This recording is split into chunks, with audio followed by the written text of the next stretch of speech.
এবং মোদি কিভাবে ইলেকশনকে ম্যানিপুলেট করছে এরকমও হচ্ছিল যে তারা যে ইভিএম ব্যবহার করছে, যে ইভিএম মেশিন, সেই ভোট যেটাকেই দেন না কেন আপনার ভোট যাচ্ছে বিজেপির বাক্সে।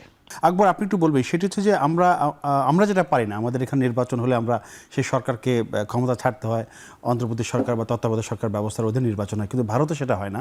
ভারতের যে নির্বাচন কমিশন, যে নির্বাচন ব্যবস্থা, সেখানে বেশ প্রশংসার, মানে সার্কভুক্ত দেশ বা অন্যান্য দেশ সবাই দেখলাম এটা নিয়ে সবসময় প্রশংসা করে আসছে। কিন্তু এবার নির্বাচন কমিশনের ব্যাপারে ব্যাপক একটা অনাস্থার জায়গা তৈরি হয়েছে। তাদের যে ভারতের যে গণতান্ত্রিক যে রূপ, যে বৈশিষ্ট্য, সেই জায়গাটায় কি ধাক্কা লাগলো কিনা বা শুরুটা হলো কিনা?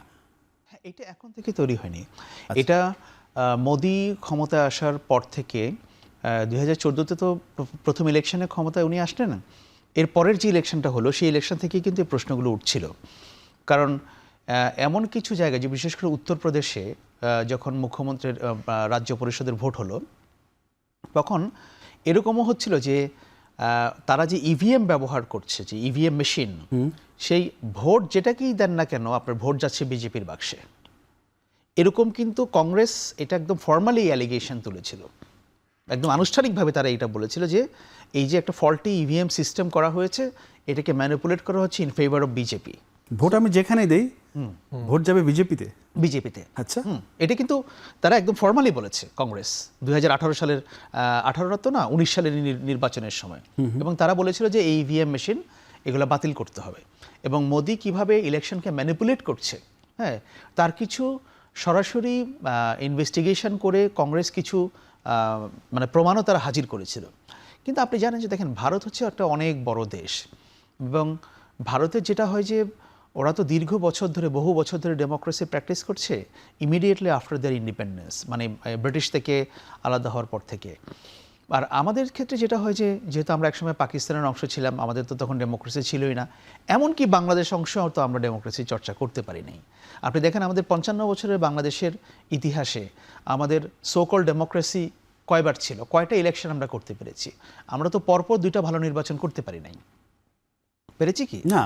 তো একটা ডেমোক্রেসি স্ট্যাবলিশ হতে পারে আপনার প্রথম শর্ত তো হচ্ছে নির্বাচন।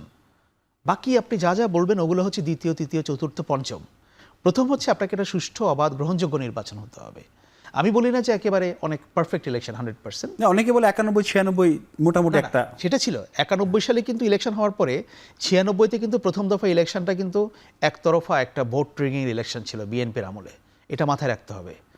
এরপরে গিয়ে আরেকটা ইলেকশন হয়েছিল, সেটা ভালো নির্বাচন হয়েছিল। আচ্ছা, হ্যাঁ। সো আমরা কিন্তু এটা প্র্যাকটিস করি না, ভারত এটা প্র্যাকটিস করছে। সো তাদের ইনস্টিটিউশনগুলো কিন্তু অনেক স্ট্রং ছিল।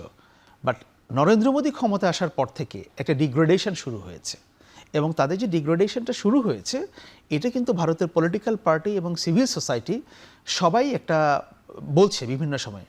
But the problem is, Narendra মোদীর সরকার, বিজেপি, তারা ধর্মীয় কার্ডটাকে, চরমপন্থীদেরকে এমনভাবে সামনে নিয়ে আসছে, ভারতে এখন এই কথাগুলো বলতে লোকে ভয় পায়। এটা কি দীর্ঘমেয়াদী ক্ষমতা থাকার ফলে এমনটা হয়? মানে অনেক দিন ধরে ক্ষমতা থাকলে আমি পাওয়ারের একদম সর্বোচ্চ ব্যবহার দিচ্ছ ভারতের এটা যদি আমরা বলি, এটা আমি কথাটাকে রাগঢাক করে বলতে চাই না। আচ্ছা। ভারতের মানুষ, ভারতের ওভারঅল সমাজ ভীষণ কমিউনাল, চরম সাম্প্রদায়িক। পশ্চিমবঙ্গের মানুষ তো ঘটনাগুলো দেখলাম নির্বাচনের পরে, ভোটের পরে। আমাদের এখানে একটা শ্রেণী, একটা অংশ একটা সময় ছিল যে আমাদের এখানে দেখানো হতো, পোর্ট্রে করানো হতো যে পশ্চিমবাংলার কালচার, কলকাতার কালচার হচ্ছে যে কি বলবো, মানে এলিট কালচার। সেই ঢঙে কথা বললে, একটু চিবিয়ে কথা বললে, হ্যাঁ, আমরা তাদেরকে একটু সংস্কৃত মনে করতাম। কলকাতা থেকে 2টা পুরস্কার পেলে আমরা তাদেরকে বাংলাদেশে বুদ্ধিজীবী ভাবতাম। হ্যাঁ, কলকাতার সমাজকে আমরা মনে করতাম, বা আমাদের এখানে ধারণা দেওয়া হয়েছিল যে তারা এত সেকুলার। হ্যাঁ, কিন্তু আপনি দেখেন ইলেকশন রেজাল্টও দেখবেন, মোদি কিন্তু, মানে বিজেপি শহরাঞ্চলে যথেষ্ট ভালো করেছে। সো ভারতের কিন্তু ওই যে একটা ধারণা যেটা দেওয়া হতো আমাদেরকে সবসময়, সেটা এখন আর নাই, ওটা ভেঙে খান হয়ে গেছে। সো আমাদের দেখবেন যে এই যে চরমপন্থীদের উত্থান ভারতে, দক্ষিণপন্থীদের উত্থান বা বিজেপির উত্থান, আপনি যেভাবেই বলেন না কেন, হ্যাঁ, ভারতে এটাই হওয়ার ছিল। উপমহাদেশের হিস্ট্রিটাকে যদি তাকান, এটা এরকমই। এখানে কিন্তু 2টা দেশ ধর্মের ভিত্তিতে, পাকিস্তান এবং ভারত, এমনি তৈরি হয়নি।